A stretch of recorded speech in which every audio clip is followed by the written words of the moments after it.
Oke, saya mulai saja ya. Bismillahirrahmanirrahim. Assalamualaikum warahmatullahi wabarakatuh. Waalaikumsalam warahmatullahi Ini aja. wabarakatuh. Udah biasanya Di sini aja.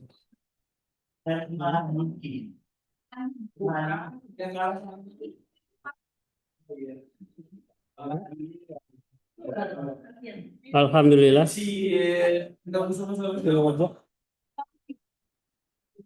Bukannya gue sama Pak Dwi ya? Kita masuk ke pertemuan 7 ya.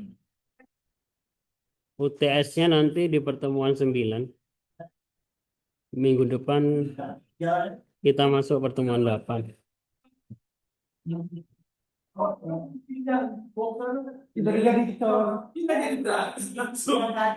Di pertemuan kali ini saya akan bahas tentang pembuatan tabel. Tapi sebelum ke sana, saya bahas dulu tentang istilah-istilah yang saya kira biasanya mahasiswa itu kelewat memahami konsep DBMS. Jadi mata kuliah kita adalah basis data dan sistem yang kita pakai, kita menggunakan DBMS, Database Management System. Di dalam DBMS ini ada banyak database ya. Tujuan dari DBMS yang paling utama untuk efisien dan convenient. Manajemen data melibatkan baik struktur informasi dan mekanisme dalam melakukan manipulasi terhadap informasi. Yang perlu diingat, ini kadang mahasiswa bingung, nggak bisa membedakan database dan tabel. Diingat-ingat ya, struktur hierarki di database. Kalau digambarkan seperti ini ya, di BMS, kita memakai MariaDB, kemudian di dalam DBMS itu ada banyak database. Diingat-ingat ya, di dalam DBMS itu ada banyak database. Jadi kalau saya nyebut database itu ada bagian dari DBMS. Dan masing-masing ini punya nama sendiri-sendiri ya. Dan itu pakai user sendiri-sendiri yang sudah kita buat di sebelumnya ya. Kosong apanya? Di database, dalam satu database ada banyak tabel. Ya kan? Ada banyak tabel-tabel. Dalam satu tabel ada banyak kolom ya, Boleh coba di yang kita bisa isi dengan field dan record. Dalam pembuatan tabel, kalau kita punya sistem, kadang ditanyakan sistem kita itu ada berapa tabel gitu ya. Ada yang 5 tabel, 6 tabel, 7 tabel, 10 tabel. Walaupun nama sistemnya sama gitu ya. Ada sistem atau aplikasi perpustakaan gitu. Belum tentu sistem perpustakaan yang satu dengan sistem perpustakaan yang lain itu jumlah tabelnya sama. Tergantung di perancangan awalnya. Masing-masing punya ini sendiri-sendiri ya. Ada yang pakai 5 tabel, 6 tabel. Tergantung sesuai kebutuhan sistem. Berbeda-beda. Sekarang pertanyaan selanjutnya, bagaimana membuat tabel?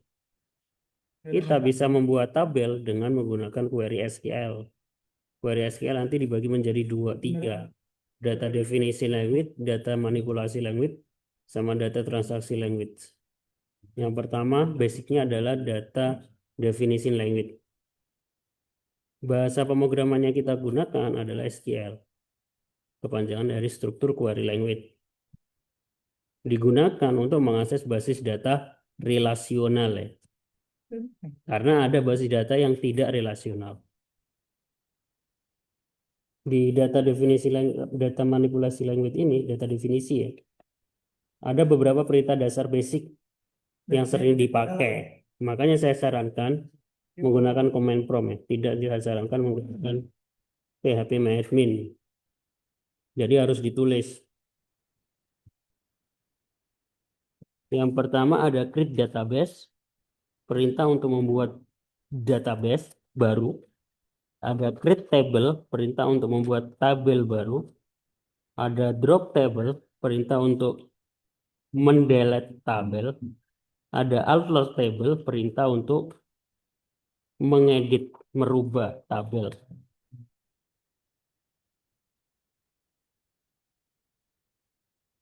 Oke.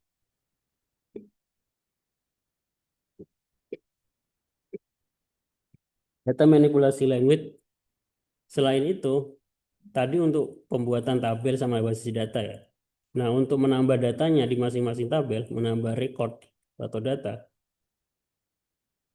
manipulation language salah satunya adalah ada 4 ini. Yang paling sering dipakai.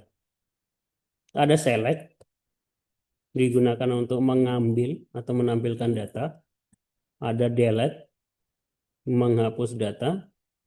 Ada insert, menyisipkan data atau memasukkan atau menambah data. Kemudian update untuk merubah data.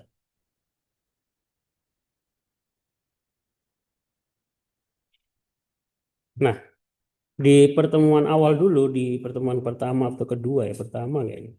Saya sudah menjelaskan ya, cara mengakses MySQL atau MariaDB itu ada 2 cara. Ada yang menggunakan command line interface atau CLI, yaitu menggunakan command prompt. Ada yang menggunakan phpMyAdmin. phpMyAdmin itu bukan aplikasi database. Saya berkali-kali, ratusan kali ketemu mahasiswa, ketika ditanya database apa yang dipakai, jawabnya phpMyAdmin. Itu 100% salah ya. phpMyAdmin itu bukan basis data. Dia itu adalah front end MySQL. Dia itu manajemen atau tool untuk memanage basis data MySQL. Bukan sebuah aplikasi MySQL. Nah, kenapa saya nggak menyarankan pakai phpMyAdmin? Untuk seorang yang baru pertama kali belajar harus bisa terbiasa hafal command line terlebih dahulu. Perintah MySQL melalui command line. Ini kemarin sudah saya jelaskan harusnya ya. Untuk masuk ke dalam MySQL command line, kita harus buka command prompt. Nah, salah satu yang harus dirubah terlebih dahulu, defaultnya Windows itu command command prompt itu berwarna hitam ya. Dan saya lihat ada beberapa yang masih mengumpulkan tugasnya masih default berwarna hitam. Saya sarankan dirubah dulu backgroundnya ya. Backgroundnya jadi warna putih supaya lebih jelas dibaca aja. Supaya memudahkan saya membaca atau ngoreksi nanti ketika UTS atau UAS. Cara masuknya bagaimana? Kita harus masuk ke folder bin nih, MySQL bin menggunakan perintah cd. CD kepanjangan dari change directory. Di lokasinya di C, tergantung kita installnya di mana, sumnya. Kalau ketika install sum ditaruh di D ya, dia posisinya di D. Kalau sudah berarti kita masukkan MySQL min urut min P. Kalau ada passwordnya, ini ada passwordnya berarti. Ini kayaknya belum diaktifkan ya. Harus diaktifkan dulu ya MySQL. Can connect to MySQL server or localhost. Nah, ini contoh masuk ke MySQL menggunakan command prompt. Harusnya sudah ngerti ya. Nggak perlu dijelaskan lagi. Kemudian, kalau sudah masuk, kita masih berada di luar itu ya. Kita belum masuk ke database yang ada di sistem. Caranya untuk masuk ke database, kita bisa menggunakan perintah use. Tapi seumpama kalau kita lupa nama database-nya apa, kita cek dulu seluruh database yang ada di sistem itu apa saja. Menggunakan perintah show databases pakai S di belakang ya. Karena dia jamak. Nanti dia akan menampilkan database yang ada di sistem tersebut. Ada banyak database. Jadi kalau lupa ya, nama database-nya apa? Oh, ternyata nama database-nya adalah db at api gitu ya. Atau db at boot gitu ya. Baru kita masuk menggunakan perintah use nama database. Nah, tipe data dalam tabel di basis data MySQL ini ada beberapa tipe data yang sering digunakan. Tipe data yang pertama adalah integer, yang paling sering dipakai ya. Ada tipe data float kalau pakai angka pecahan, ada date untuk tanggal. Date nanti biasanya kita harus tentukan formatnya ya, apakah dia YYMMDD atau DDMMYY, itu harus ditentukan biasanya. Tahun dulu atau bulan dulu, atau pakai tahun, bulan, menit, detik ya. Itu harus kita tentukan biasanya. Terus ada tipe data char, karakter. Karakter itu string dengan panjang tetap sesuai dengan ditentukannya. Terus ada tipe data varchar. Terus ada tipe data block. Ada tipe data long block juga. Di long block dan block ini biasanya bisa kita pakai untuk tipe data mengupload gambar ke database. Nah, selanjutnya bagaimana kita membuat tabel di MySQL menggunakan command prompt. Saya nggak sarankan pakai PHP-admin. Misalkan kita ingin menyimpan data anggota, yaitu nomor, nama, email, alamat, kota. Sedangkan strukturnya seperti tabel di bawah ini. Ini nama kolomnya atau fieldnya, nomor, tipe datanya integer, nama tipe datanya char 40. Dalam kurung ini panjang ya. Angka dengan panjang maksimal. Jadi kalau namanya nanti lebih panjang dari 40, biasanya terjadi error ya. Email, alamat, kota. Jadi desain tabelnya, terus implementasinya di tabel bagaimana? Ini contoh membuat tabel ya. Nanti UTS-nya termasuk sampai pembuatan tabel. Use pegawai masuk ke tabel pegawai, create tabel pribadi. Ini ya.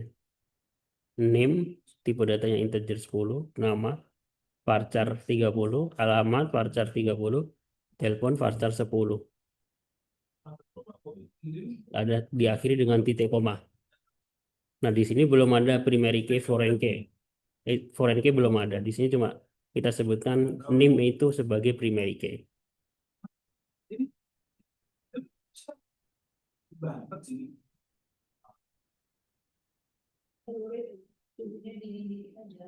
Selanjutnya ada, kalau tabelnya sudah dibuat, bagaimana cara memasukkan datanya? Cara memasukkan data itu ada dua cara ya. Ada yang pakai insert into nama tabel, values, langsung ke datanya. Ada yang kita sebutkan dulu satu-satu nama kolomnya ya. Yang pertama ini pakai penyebutan nama kolom. Insert into pribadi, ini nama tabelnya. Name, nama, ini nama kolomnya, alamat, telepon. Baru kemudian datanya, values, 123 Budi, Bekasi, nomor telepon. Bisa juga seperti ini, insert into pribadi, langsung values ya. Jadi kalau langsung values itu kita langsung bisa isi datanya. Perbedaannya apa? Perbedaannya kalau langsung values, kita harus tahu urutannya ya, jangan sampai ketukar gitu ya, name sama nama. Karena nanti datanya pasti jadi salah ya. Kalau name ini tipe datanya integer, terus kita masukkan dia karakter, ya pasti akan error. Ada pertanyaan sampai di sini?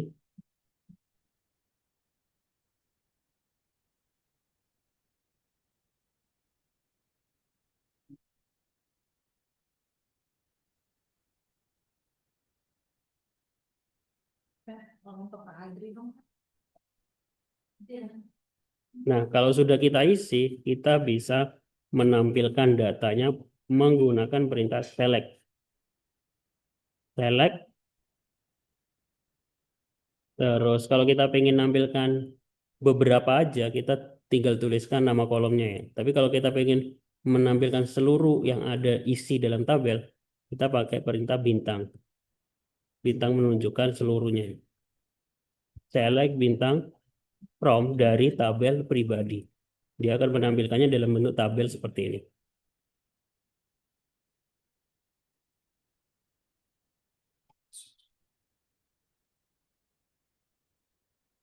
Menampilkan isi tabel, menghapus database. Kalau kita ingin menghapus database, kita bisa menggunakan perintah drop. Drop database. Kalau ingin menghapus record atau menghapus data, kita bisa menggunakan perintah delete ya. Delete dari nama tabel where itu kriterianya ya. Contohnya menghapus rekod dari tabel pribadi yang bernama Ika. Delete from pribadi where nama sama dengan Ika.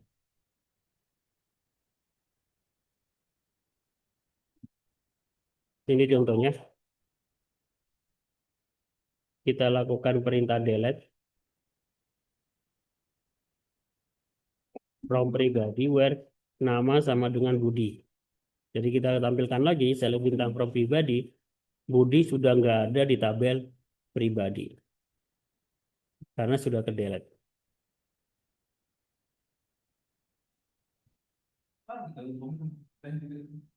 Untuk memodifikasi atau merubah isi rekod tertentu adalah dengan menggunakan perintah update.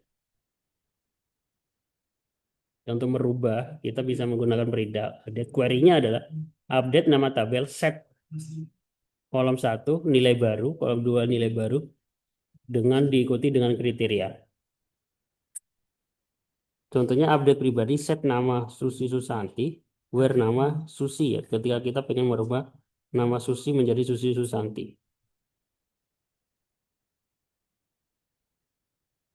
Ini beberapa contoh screenshot contoh ya. Kalian bisa praktekkan nanti.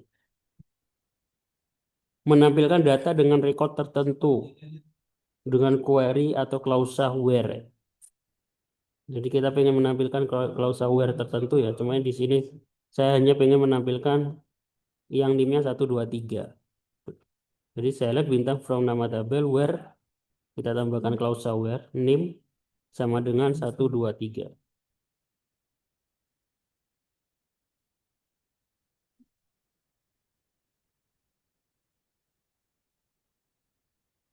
Dasar-dasar MySQL lain, ini ada beberapa query lain yang bisa dipakai untuk proses pencarian.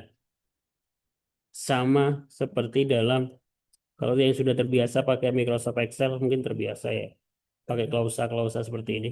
Pakai pagar yang mengandung kata-kata dan seterusnya. Nanti silakan dipraktekkan.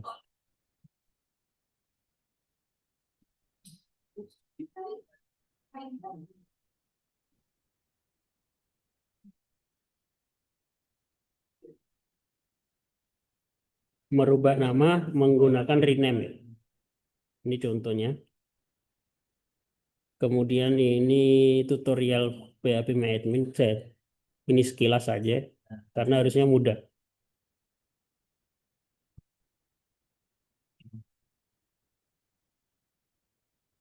Oke, supaya lebih jelas, saya tambahkan tugas. Tugasnya kelewat, ini nggak muncul di sini.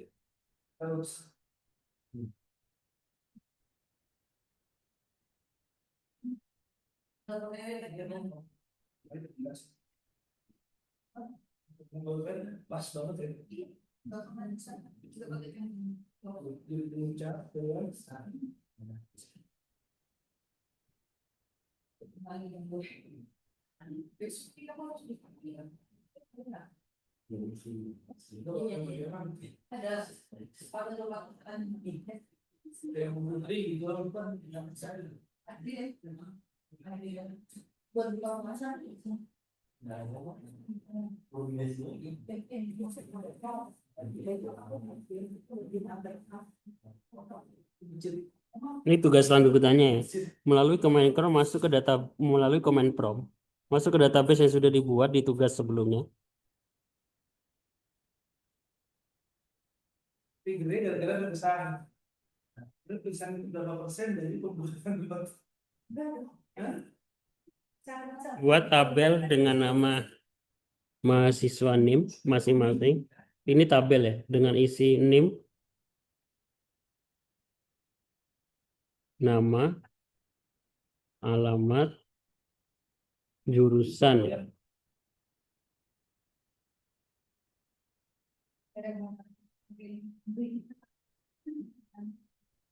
Tampilkan struktur tabel isi dengan 5 data. Ini isi datanya terserah ya masing-masing. Edit salah satu data tersebut dengan perintah update, rubah nama mahasiswa menjadi varchar 30, panjangnya 30. dengan menggunakan alter. Jelaskan fungsi select distinct, tampilkan data mahasiswa dengan halaman huruf B. Ganti nama tabel mahasiswa ini ganti menjadi nama tabelnya ke mahasiswa. Sebelumnya MHS. Masing-masing langkah silakan di screenshot ya.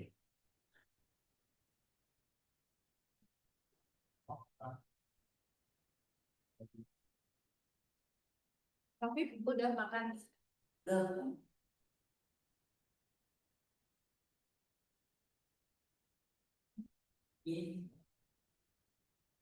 Yang mau makan bukan?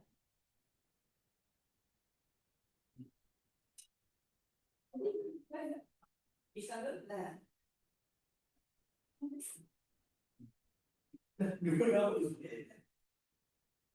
Nggak jelas banget.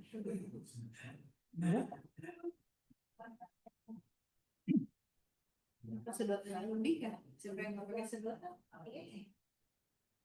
Ada di dari gitu. Terakhir pengumpulan minggu depan ya.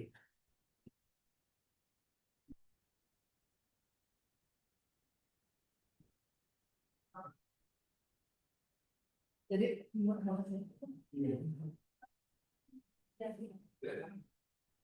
Itu bajia lagi, bajia ada kopi dikit gitu.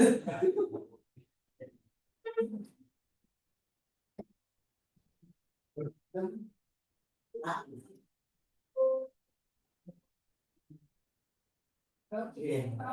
Ini belum.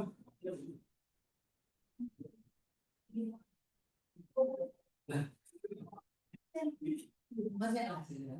Roti yang mau masih ada. Ya.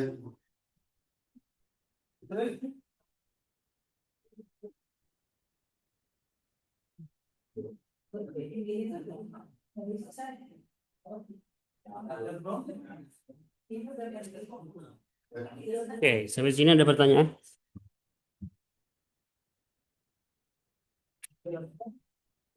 Bosen.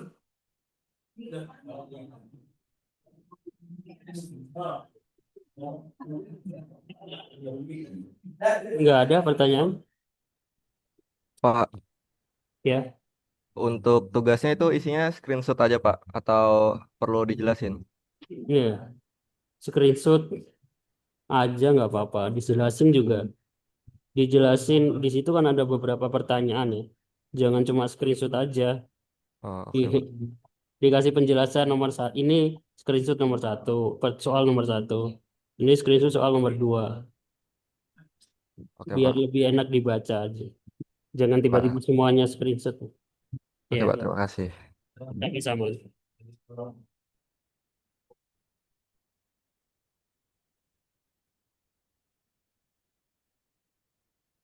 Oke, ada pertanyaan lain? Nggak ada ya. Kalau nggak ada, saya cukupkan. Sebenarnya masih ada satu materi lagi. Mungkin saya jelaskan di pertemuan selanjutnya aja.